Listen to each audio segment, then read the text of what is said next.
Bom dia. Hoje a gente vai fazer uma videoaula sobre a NR17. Bom, a NR17 ela foi criada em 8 de junho de 1978 e ela fala basicamente sobre a ergonomia. Mas o que seria ergonomia? Bom, a ergonomia ela consiste em um conjunto de disciplinas que estuda a organização do trabalho, no qual existem interações entre seres humanos e máquinas. O principal objetivo da ergonomia é desenvolver e aplicar técnicas de adaptação de elementos do ambiente de trabalho ao ser humano, com o objetivo de gerar o bem-estar do trabalhador e, consequentemente, aumentar sua produtividade.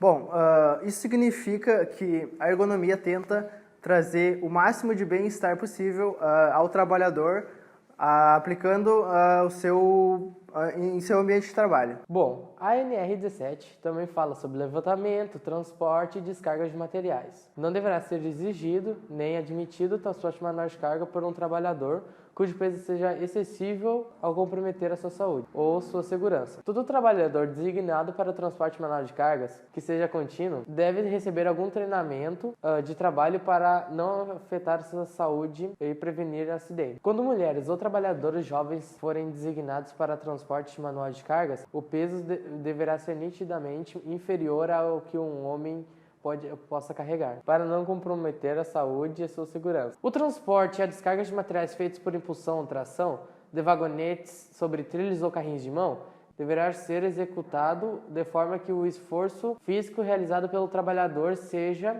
compatível com sua capacidade de força e que não comprometa sua saúde nem sua segurança. O trabalho de levantamento de material feito com equipamentos de mecânica de ação manual deverá ser executado de forma que o esforço físico realizado pelo trabalhador seja compatível com sua capacidade de força e não comprometa sua saúde e sua segurança. Bom dia, hoje eu vou falar um pouco mais sobre os postos de trabalho em questão mobiliária. Primeiramente, qualquer trabalho que possa ser feito na posição sentada, o espaço deve ser planejado ou adaptado para esta posição. Em segundo lugar, serviços manuais de pé ou sentado, as mesas, escrivaninhas, painéis, devem oferecer boas condições de postura, visualização e operação e seguir os seguintes requisitos: altura e características compatíveis com o funcionário, espaço que possibilite posicionamento e movimentação. E agora eu vou falar um pouco mais sobre os assentos. Em questão os assentos, devem conter uma altura ajustável à estatura do trabalhador, haver pouca ou nenhuma conformação. Aqui vai aparecer um pouquinho sobre o que é conformação. E também a cadeira deve ter borda arredondada. Deve também conter um encosto levemente adaptado para a proteção da lombar. Agora eu vou falar sobre os serviços que necessitam dos pés. Os pedais ou outros comandos que sejam acionados com os pés devem conter fácil alcance e ângulos favoráveis, devido às peculiaridades do exercício. Sobre o serviço sentado, serviços que são exclusivamente que pedem que a gente faça sentado, pode ser exigido suporte para os pés que se adapte ao comprimento da perna. Para exercícios de pé, é necessário que se tenha cadeiras para descanso durante as pausas. Bom, vou falar um pouco sobre os equipamentos de trabalho. Todos os equipamentos que compõem um posto de trabalho devem estar adequados às características do trabalhador e à natureza do trabalho a ser executado. Nas atividades que envolvem a leitura para documentos para digitação, como a datilografia ou a mecanografia, deve ser fornecido suporte adequado para uma boa postura, uma visualização e uma operação. Ser utilizado também um documento de fácil legibilidade sempre que possível, sendo vedado qualquer tipo de papel brilhante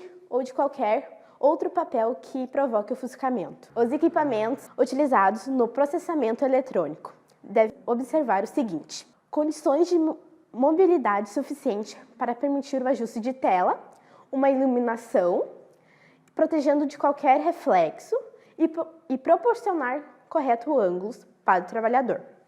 O teclado deve ser independente para que o trabalhador possa ajustá-lo de uma forma que ele possa fazer as atividades executadas. A tela, o teclado e o suporte para documentos devem ser colocados de uma maneira que a distância seja boa para que o trabalhador não canse seus olhos. Vamos então para a continuação da nossa videoaula sobre NR17. Bom, eu vou falar um pouquinho então sobre as condições ambientais do trabalho, em que elas precisam estar adequadas para que o funcionário tenha um bom desenvolvimento no trabalho. Em laboratórios, sala de conhecimentos, de análise, escritórios, precisam ser respeitadas algumas condições de conforto. Exemplo, Os ruídos devem estar em 65 decibéis para ter uma área de conforto. A temperatura tem que estar de 20 graus a 23 graus para que o ambiente seja confortável. E a iluminação, que tem a natural e a geral. A natural, que é a luz do sol, em que temos um exemplo muito clássico aqui no Senac, então, que tem o fosso de luz, que a gurizada gosta muito agora no inverno de lagartear no sol comendo a sua berga. E também tem a iluminação geral, que é de lâmpadas, que ela precisa ser planejada, adequado para que não haja sombras, reflexos e também contrastes excessivos. Bom, agora eu vou falar algumas dicas então aqui para facilitar as condições ambientais do trabalho. Sempre que é possível que tenha um mapa de riscos com cores bem vibrantes para que o funcionário possa se localizar sobre os riscos. Também, que nem eu citei anteriormente, o ruído deve estar em 65 decibéis para um ambiente de conforto, a temperatura de 20 a 23 e uma iluminação adequada. Os funcionários têm o direito de receber de forma gratuita os EPIs, que são equipamentos em proteção individual. Que são o que então? São luvas, calçados, roupas, capacete, óculos e entre outros. Então, fica a dica.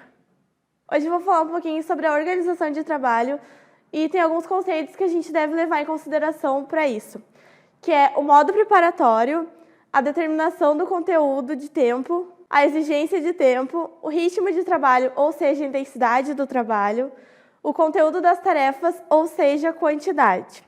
Nas atividades que sejam esforço muscular, estático ou dinâmico do pescoço, dos ombros, dos membros, deve ser observado que na avaliação de desempenho dos trabalhadores deve ser levado em consideração a saúde deles, ou seja, o tanto de esforço que eles fazem, porque isso vai ter influência, sim, em caso de algum exame. O trabalhador deve ter pausa de descanso. Quando ele tiver, por exemplo, um afastamento de 15 dias, ou menos, ou mais, é sempre bom lembrar que quando ele voltar desse afastamento, ele vai ter que continuar num ritmo gradativo, ou seja, ele vai ter que voltar à produção cada vez menor e assim por diante e subindo, para que ele não tenha nenhum tipo de risco à sua saúde. Nas atividades de processamento eletrônico, o empregador não deve promover a avaliação dos trabalhadores de digitação.